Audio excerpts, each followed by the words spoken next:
Hey there, Craig here from Elevate Chiropractic, and in today's video I'm going to show you why moving silently can make your exercise and your movement practice so much more effective. I'm going to show you 3 ways of how you can incorporate it into your day.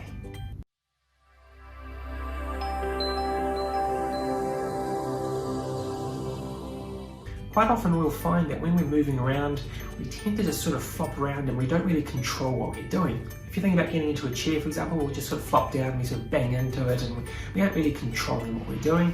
Same thing if we're getting up and down off the ground, or if we're doing other sort of activities, we're not really thinking or concentrating on what we're actually doing and why we're doing it. So in this video, I'm going to show you 3 ways that you can use this concept of making your movements silent to make your exercise and your movements throughout the day that much more effective.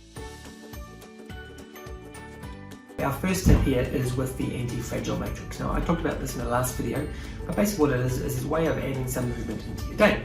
And what it is getting up and down off of the ground, and there's 5 parts to it.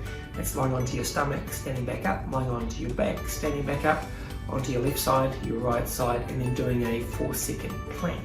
Now, if you haven't watched that video, I will have a link below here, so you can definitely go and watch it. It is quite a useful thing to try, but one way of making that particular movement harder is by doing it silently. As soon as you start to get up and down off the ground without making any noise, you'll realise how much more concentration you need and how much more control you need in your movement, which is always going to make that much more effective, and you're going to get much more out of it. So our second tip here is by adding some silent movement into some of the activities you do during the day. For example, getting in and out of a chair, getting in and out of your car. How often do we just sort of flop into our chair and really not concentrate on controlling our movement, making it silent? So a little skill to practice over the next couple of days is when you get in and out of the chair, try and make no sound at all. Sounds easy, but it's actually a lot harder than you think. So our third tip here is to walk silently.